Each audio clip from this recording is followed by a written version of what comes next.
Hey guys, my name is Christopher Rubio. I'm the Vice President of Marketing and Sales for Modern Trust, where you can set up your living trust in a matter of minutes online. And I'm actually with our president, Dan Hales, President of Modern Trust. Hi, everybody. So we just wanted to talk today about a few topics. One was about trust funding. The second thing is there's some news about Alex Murdaugh and that case, and we want to tie that into more of estate planning, living trust, and also what happens with your digital assets, so owning something like your own YouTube channel, what happens there. But Dan, if we'd like to talk about is what when we hear the word trust fund or trust funding, I think a lot of people out there think that somebody's inheriting billions of dollars and they're a trust fund kid and all these things. But can we just kind of talk about what trust funding is and maybe some context about that, or any stereotypes or misleading things that people might think out there? Yeah, sure. I mean, there's a big difference between a trust fund and trust funding. So a trust fund could have several $1 million in it, or it could have $1 in it. A trust fund is any trust account that is funded with a particular asset. So that's really what we want to talk about, is what do you put in a trust? If you have a living trust, whether it's through Modern Trust or you already have your own trust, what are you supposed to put in your trust to be effective?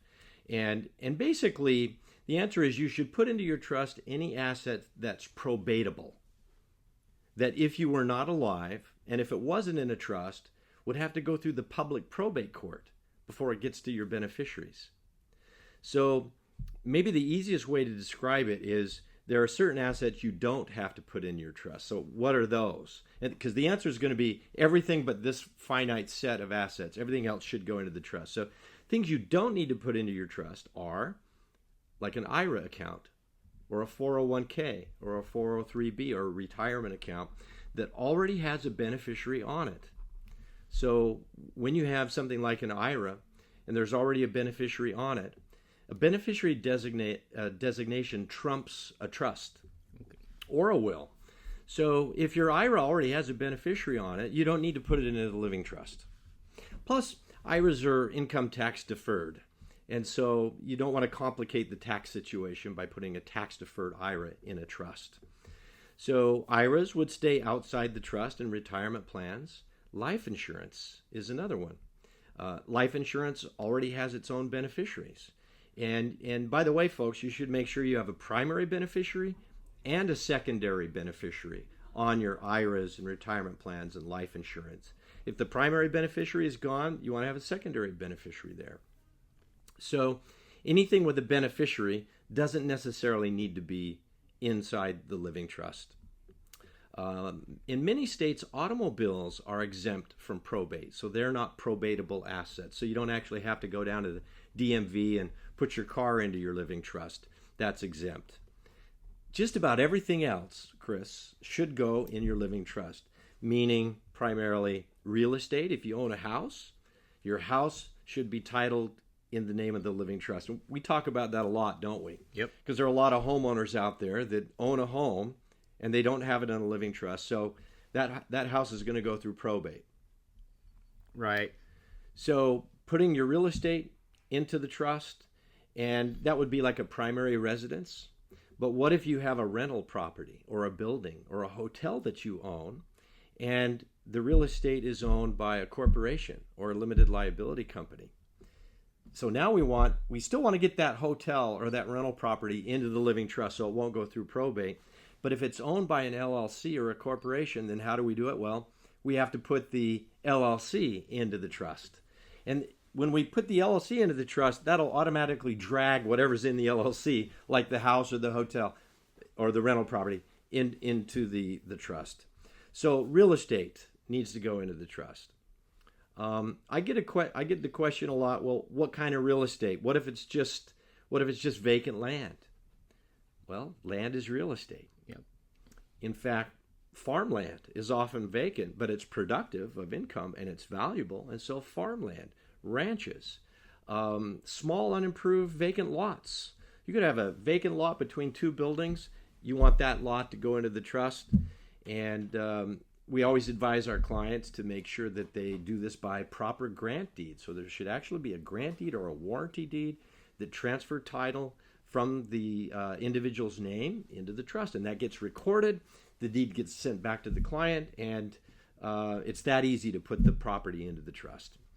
You have to pay a recording fee to the county, but that could just be a few dollars. It's generally not very expensive. And the property taxes don't change when you transfer your real estate into the trust. So, yeah, it's pretty easy. So real estate. And by the way, that also includes timeshares. Timeshares used to be super popular, right? You buy a timeshare and you can go on vacation in Cabo San Lucas for a week, and then you can go somewhere else for a week, in Hawaii for a week. I don't know if they're as popular as they were, but a lot of people still own timeshares. So if you have one, you should make sure it's in your living trust too. Aside from real estate, then all of your savings and checking and investment accounts and stock brokerage accounts. So if you have an account at Charles Schwab or Merrill Lynch or TD Ameritrade or Robinhood, for example, there's value in those accounts, so those should be put into the living trust too. Aside from that, we also have businesses. So if you have a corporation and a limited liability company, a partnership, a sole proprietorship, then whatever type of business you have, your interest in that business, whether you own 100% of the business or 12.5%, and you've got 7 other partners, your interest, your stock interest, or your membership interest should go into your living trust too. So I'm just about done, but that was a big question. Yeah. And trust funding is huge because there are so many people that have living trusts and they don't put anything in the trust. And the trust isn't going to work. Defeats the purpose. Defeats the whole purpose. They wasted their money. When the trust passes the assets to the children or the beneficiaries, there's nothing there. So creating the trust is the first step. Funding the trust, as opposed to a trust fund, but funding the trust is really the second part of it. So this is super important. But business interests. So if you have a business of any kind, you want to make sure the business is funded into the trust. And we could talk about that too. It's not hard to do. It usually takes a business assignment. It can be a one-page document saying, I hereby assign my stock in ABC Plumbing Corporation to the Jones Family Trust, and that writing, that document will make sure that the business doesn't go through probate. So with modern trust, that's something that can easily be done because we do the business assignment, we do the LLC assignment, so right. We can actually get that done in a matter of minutes of, right, just, if somebody has a modern trust account. Yeah, with modern trust, you create the trust document, and then you can select what assets you want to put into the trust. So if it's a piece of property, you'll be essentially ordering a grant deed, right, or a warranty deed. And if you have a business, you'll order a business assignment, and Modern Trust will create that for you. All you need to do is sign it. Yeah, so that would be a business assignment. So sometimes the question becomes is, what if my rental properties are in a different state? What if my business operates in multi-states? Or, I live here, right? Or, just maybe could you talk a little bit about geography, how that might come into play with funding trust? Because some of those assets might be this might be a whole nother topic, but internationally or different states or different cities. Can you maybe kind of talk on that a little bit? Sure. Well, I think it's pretty common for people to have properties in multiple states. So wherever you live, you probably have your house there, but you might have a rental property or income properties or a second home in another state. And those second homes or other properties in other states need to be put into your living revocable trust. So the nice thing about trusts is they're good in every state in the United States. So you can create a trust in one state and wherever you probably live, but then you can put all your properties in other states into that same living trust. So if you create a trust in California, for example, and you have a property in Florida, you can still put the Florida property into your California living trust, or vice versa. But the second part of your question was, well, what about internationally? That's a whole other topic, but I'll just say quickly that international trusts are not every country in the world recognizes a living trust. Many do. Most English-speaking nations do, but it's basically country by country. France, for example, does not. You can't create a trust in France. They have laws of forced heirship there, but in most cases, and for our intents and purposes today, you put your real estate anywhere located in the United States into your one living trust. You don't need a different living trust in half a dozen different states. Just one will do it. So Dan, on the accounts that we talked about for beneficiaries, we talked about IRA accounts, life insurance accounts, sometimes automobiles. But for those, like, I'm just thinking, hey, I want to create a trust and I want it to be easy for my beneficiaries. And I think what sometimes happens is, like, I open this bank account with, Wells Fargo 20 years ago. I don't even know who my beneficiary is. And this actually happened with my own life insurance, to be honest with you. I didn't know until I started becoming more involved with, modern trust and estate planning and living trust. So they were different than what my trust had, or it was outdated. So I didn't even think about it until I started going through modern trust, really thinking about all my assets, like who was going to go to, and then and then there was a note on modern trust that I should contact the life insurance company to make sure that the beneficiary there. So there are some great features that remind you of actually what you're talking about in the product. But if somebody wanted to make it easier, can they put it in the trust? And does that necessarily make it easier? Because, or should they go back and revisit to make sure the beneficiaries match the trust? Or is it better, so like if I just change my trust, I just know it went through like everything, right? Rather than, I don't want to call MetLife or whoever big life insurance company or New York Life, and then I have to call my bank. I just want to do my modern trust and know that everything's cool. Do you have any just thoughts if we want to put it in the trust versus contacting the beneficiary? Yeah, no, it's a good question.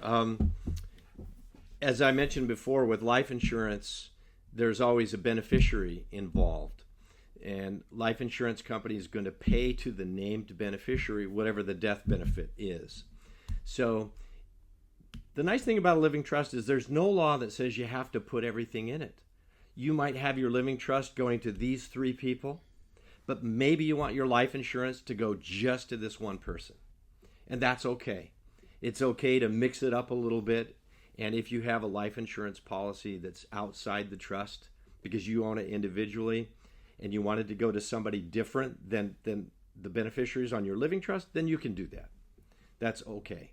But as you mentioned, if you want to keep it simple and just control everything with one document, then you name the beneficiary of the life insurance to be the living trust. So the beneficiary is not a person.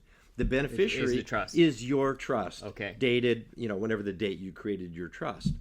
And that way, whenever you amend your trust, it automatically updates who's going to get your life insurance. Yep. And you could have all your life insurance policies, even your retirement plans, going to the trust, and that's automatically going to update whenever you change the trust document. So we would just let that financial institution know that the trust is the beneficiary and whatever requirements they would have, basically, and then I can just go on modern trust like I normally do, change some things around, or if I get a new bank account or a new life insurance policy. Some people have multiple, or sometimes multiple bank account, or multiple, they have Charles Schwab, Chase Bank, private banking, they have a few different banks. So sounds like it might be a good thing for people if they want to keep it easier. But then they would, so just so I'm correct, they would have to contact the institution, go through the requirements of changing the beneficiary. It usually involves just completing and submitting a change of beneficiary form. Okay. Very easy. And every institution has their own form. Modern Trust has one. That usually gets the ball rolling, but ultimately each financial institution or insurance company will have their own change of beneficiary form. Okay. Yeah. Oh, great to know. Yeah, great to know. And then there is another category of assets. We talked about real estate, businesses, insurance and retirement plans, those kinds of things. Mm-hmm. But there's also personal property too, like clothing, jewelry, a watch, pets, automobiles, collections, baseball card collections, musical instrument collections. And how do you get that into your trust? Yeah. So what we do with Modern Trust, there's a blanket declaration, and it says, I hereby declare that I want all my stuff, all of my assets, real property and personal property, and that includes furniture and jewelry and artwork and photographs and books and computers and cameras and you name it, whatever is movable. So there's 2 types of property, right? There's real property that you can't move, like this building, and anything that's affixed to the building, that's real estate.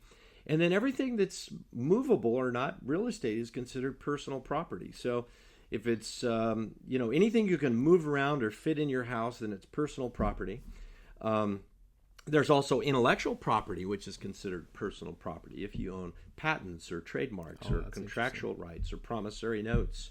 But basically, yes, all of those personal property assets that you don't even think about every day that you use in your home, those are also transferred to your living trust with this blanket assignment. It's a blanket assignment declaration. So at the end of the day, when I'm gone, my successor trustee will be able to gather and marshal all of my assets, real property and personal property, right down to my socks and my underwear drawer. I mean, all of that becomes part of the trust, and they can marshal those. And I don't think anybody's going to want my socks, but anyway, they will have control over everything in the house unless I've designated otherwise. So.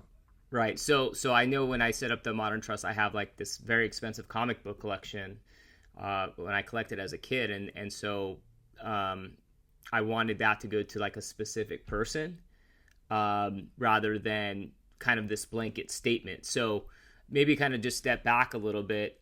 If I didn't want to put the socks and the other things and all of the items, I don't necessarily have to list all of those. It is assumed that all of those items will be proportionately sold or distributed amongst the beneficiaries equally. Is that if I don't want to get that, I just want to, hey, whatever I got, you guys split it in thirds or whatever. Can you kind of talk on that a little bit? Yeah, sure. You're talking about special or specific bequests. Okay. So if you do have magic underwear or a watch that you really want to give to a certain person, and typically that's going to be like a car, right? Or a ring or a necklace or something for a woman.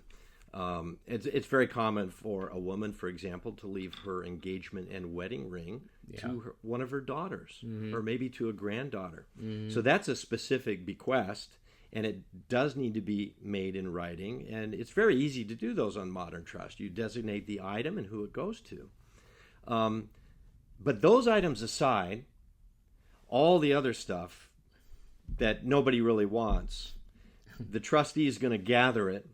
And generally, they're going to try to allow beneficiaries to choose items that they want. It's all about the family. A living trust is all about benefiting the family. So the trustee can supervise a process by which each beneficiary has an opportunity, sometimes in rotating order, to pick an item. We call this a round robin. So maybe the oldest child picks an item, then the next child picks an item, and then the third, and then the older one starts over, until they've picked everything that they want. Now there's a lot of leftovers, and typically that's going to be the old furniture and clothing that nobody wants to use and nobody wants to wear. And then you try to sell that. The trustee will generally have a yard sale or an estate sale. And they'll get some amount of cash from this, but they won't be able to sell everything. They won't even be able to give away everything to people that come to the yard sale or the estate sale. So the third step is to bring in a charity and have the charity come in and pick up all the items that no one wants and that can't be sold.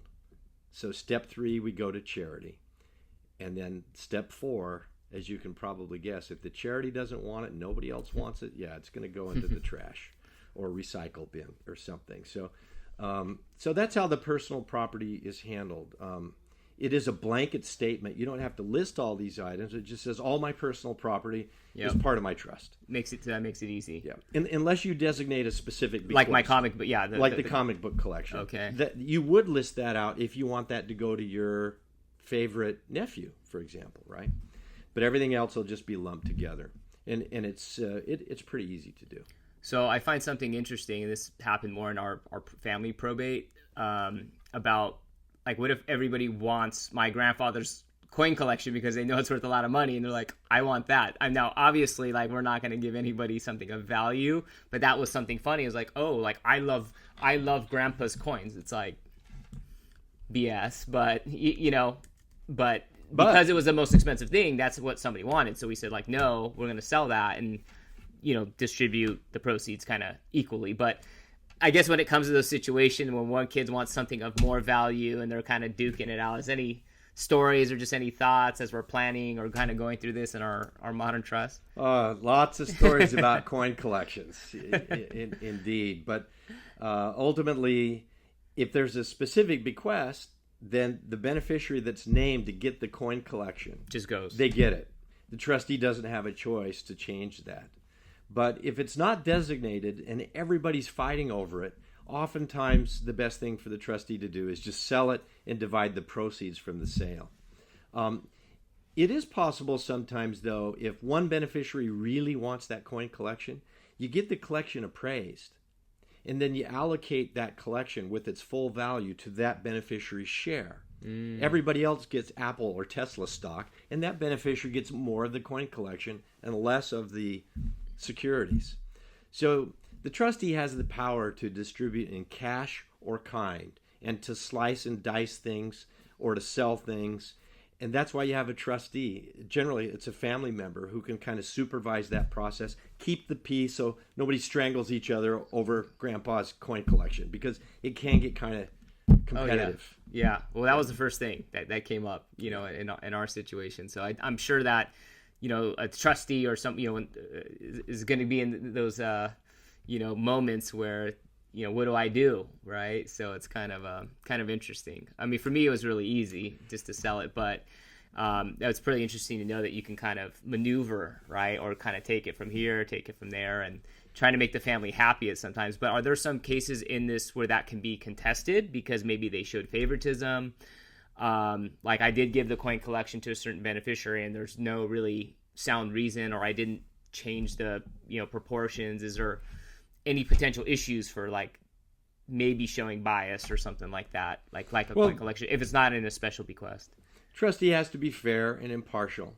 That would be pretty difficult to contest if they have a valid appraisal from an expert, and it's not like a lowball appraisal. If it's real value, it's going to be pretty hard to overturn that, because the trustee does have discretion to distribute in cash or kind. And sometimes it's better not to break up a collection. Yeah, absolutely. You break it up into little pieces. Sometimes there are pieces of art that complement each other, or they're part of a set, or even pets that have to be kept together. You separate the pets sometimes. They get a little weird. Pets get bonded to each other too. So there are times when it makes sense to keep the collection together. But I'll tell you one story, though. We had a case where the client had a safe, and so we went in as a family, and I was the trustee, to open the safe. And so I thought I'd be super careful, because I didn't want anyone to claim favoritism or that anything was removed. So we had cameras rolling. We were taping everything. We had a member of one of the chiefs of the fire department there as a witness. So witnesses, film, and the families gathered together. So I reached down into the safe, and the first thing that I pull out, because I had the combination, was a bag of diamonds. It was a red velvet bag with over 100 very large stones.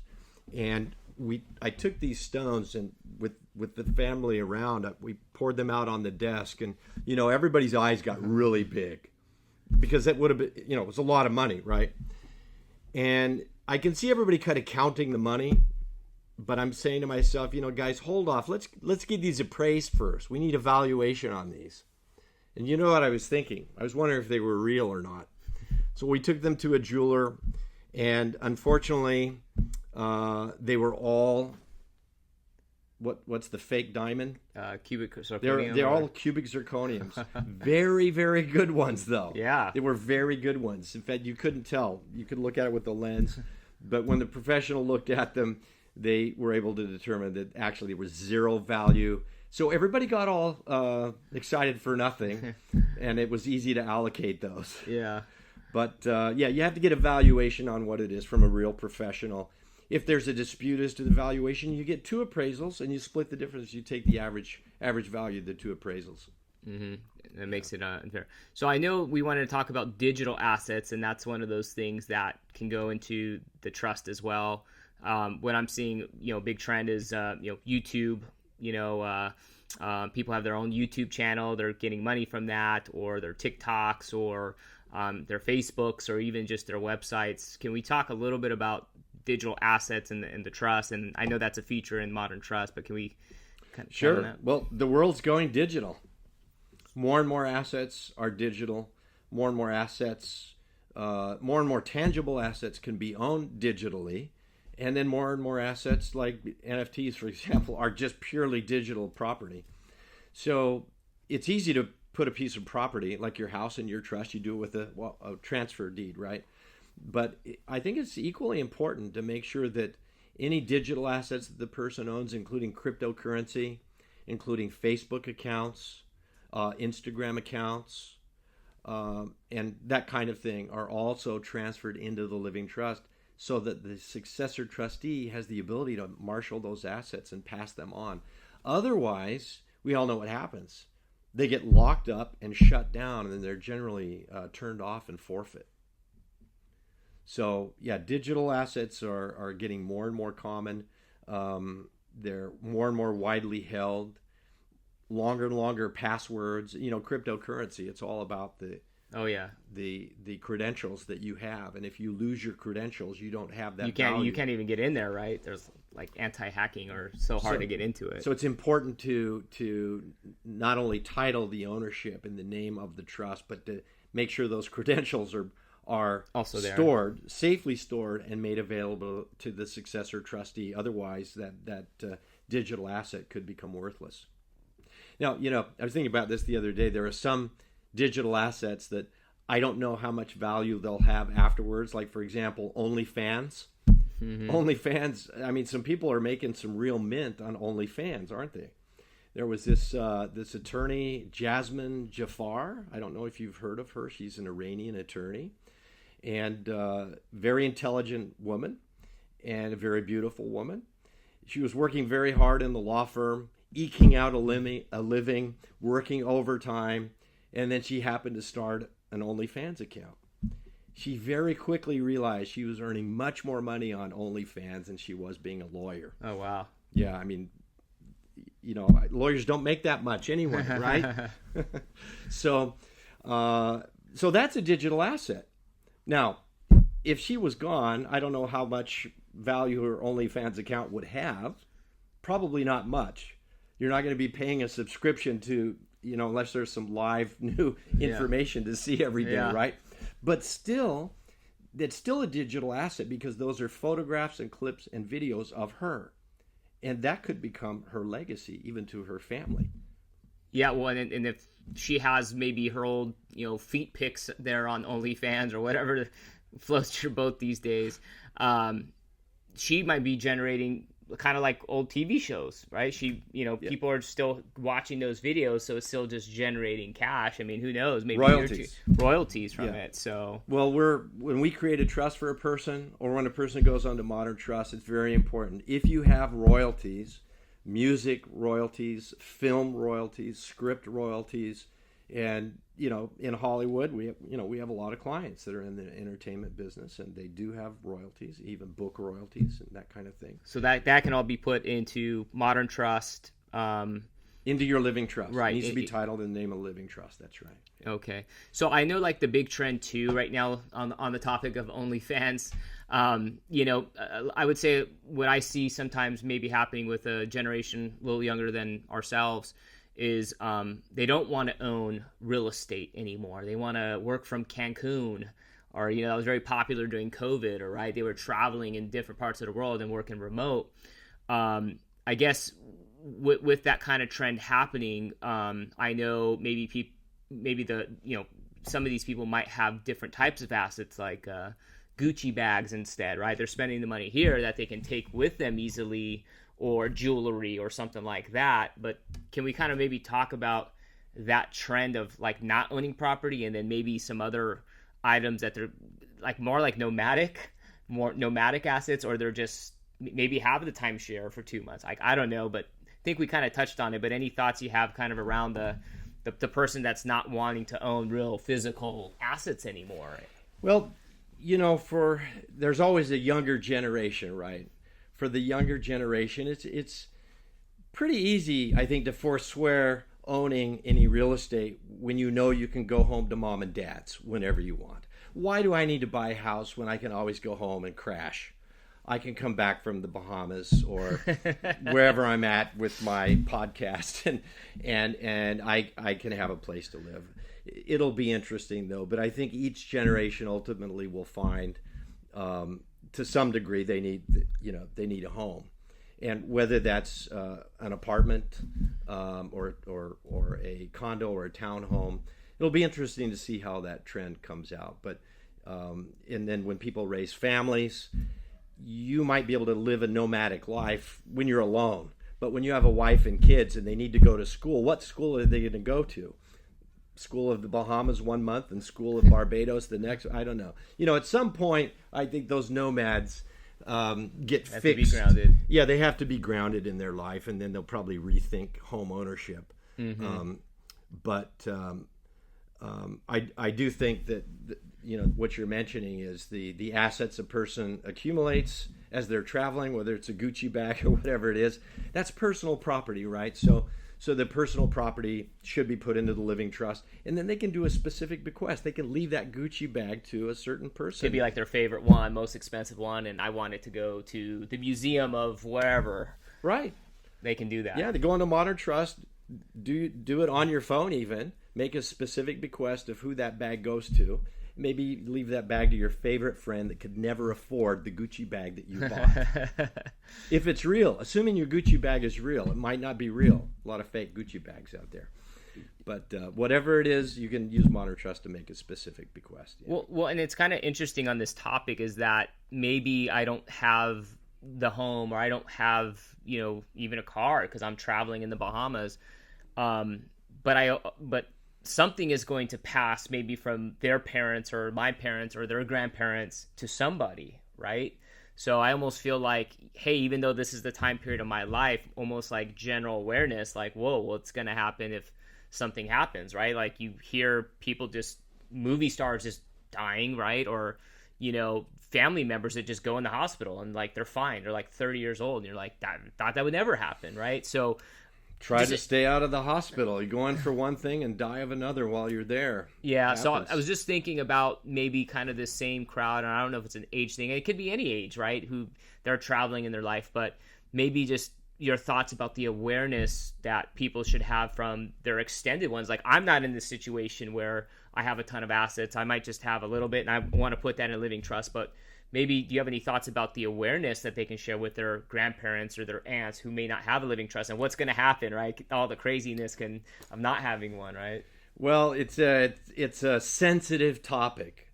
Talking to mom and dad or grandpa and grandma about getting their own trust done.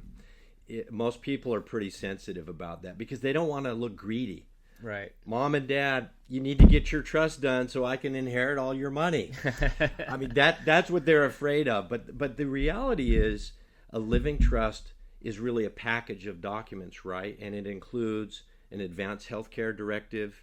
It includes a durable power of attorney. And many of these documents are for the benefit of the parents or the grandparents. The grandparents need those advanced healthcare directives. It's for their benefit. If they go into the hospital, they need to know that the spouse or the next in line child, who's maybe a doctor or a nurse, is going to be able to make medical decisions without having to go to court. So it's not all about the money. It's not all about inheritances. Proper estate planning is also about making sure that individuals are protected, that the line of decision-making authority is clear when it comes to medical decisions and financial decisions and running a business. So there's a lot of good reasons to talk to grandpa and grandma or one's own parents about getting their affairs organized so that it's not a mess. Not only will it avoid probate, but even while they're alive, if they become incapacitated, without a living trust, they could go into a court-mandated conservatorship. We call that a living probate, and we'll do another segment on conservatorships, but they're horrendous and expensive and time-consuming and public and invasive. And a living trust and powers of attorney avoid all of that. So I would say, yeah, it's important to talk to your own family and grandparents and parents and make sure that they're taken care of for their own safety. And Yes, if they want to name you as a beneficiary, that's going to happen. Plus, they'll be making the trust on their own. Nobody has to know what's in it. Yeah, it's private. It's private. And a living trust is supposed to be private. Just make sure that the grandparents get it done. Otherwise, you're just going to be hitting yourself. Why didn't I help them do something if they're going through a court-supervised probate, or if they actually pass away and now you're sitting in probate court for 2 years and now you've really got legal bills and court costs? All that can be easily avoided with the creation of a trust and a proper estate plan and powers of attorney and so forth. Yeah. So trust funding in general is, sounds pretty easy. Just kind of a collection of the things that I have and putting them into a trust and documenting that somewhere. Is there anything, that we need to add? Because there's those misconceptions about the terminology, but was there any more you wanted to kind of touch on?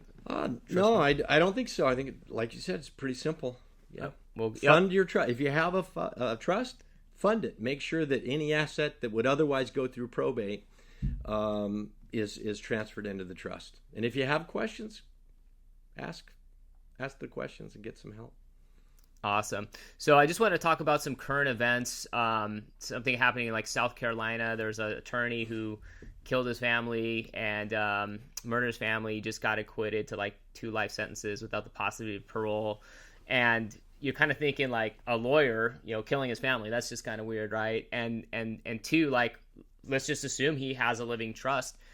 I guess what happens though in these situations where there's murder, you hear somebody get murdered for their life insurance, but I think the trust, the life insurance, based on what we're talking about, is just one part of the trust. So what happens if there's criminal activity or by one of the people in the living trust or a beneficiary? Is there any just thoughts about this kind of Alex Murdaugh case, killing his family and just assuming he might have a trust? I'm guessing he does. Well, it's a relevant question, and this is a big trial. America's been watching it. Terribly unfortunate what happened to the wife and son, and that he'll be spending the rest of his life in jail, which is where he probably deserves to be. But there are crimes committed every day that don't make the headlines, and it is important to understand how crimes and felons and convicted felons and trusts interact. You can have a living trust, and you can have a special clause that says if anyone is convicted of a felony, they're disinherited. Oh, wow. So that's a very popular clause. We've done that in the past.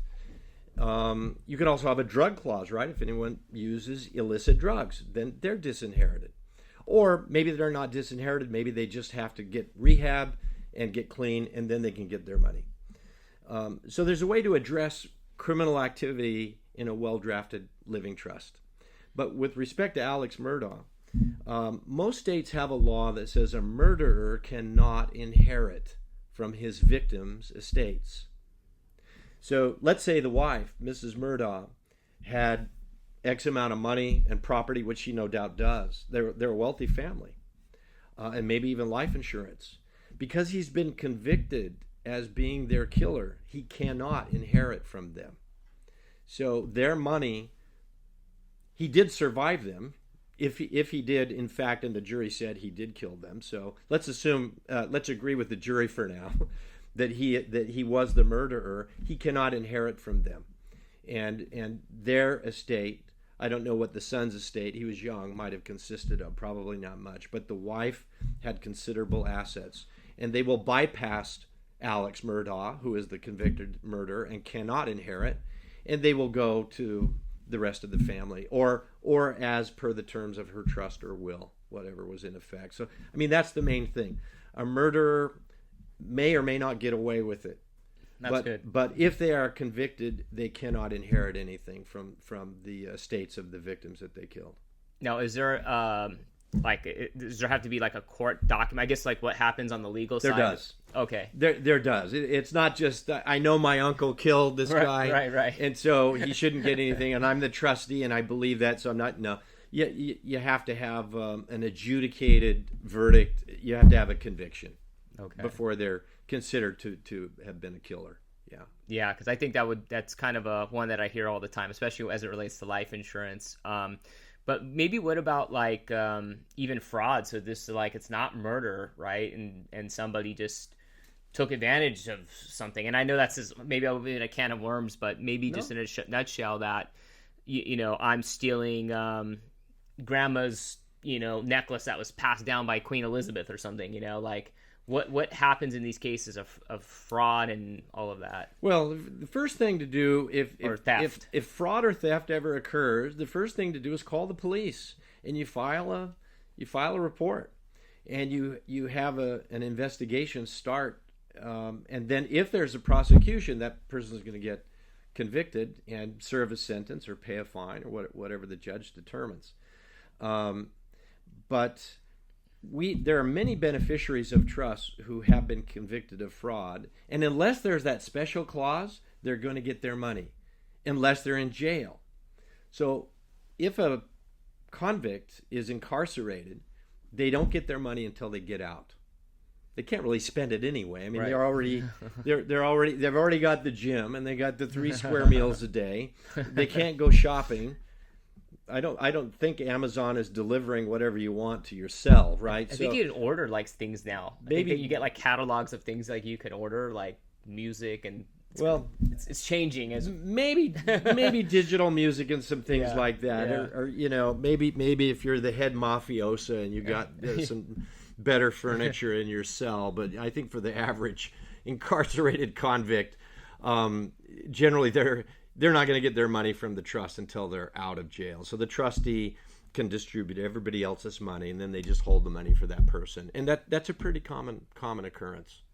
And I've been in jails talking to my clients about their future inheritances. Oh, wow. Yep, it's an experience, but it doesn't happen often, right? So you can either cut them out. A lot of people will disinherit somebody that's been convicted of fraud because they're so upset about what that person did. But the person has to be convicted first, and then the creator of the trust has to make a decision. Do I still want them to have the money when they get out if I'm gone or not? And whatever your wishes are, just make it known in your trust. That's the bottom line.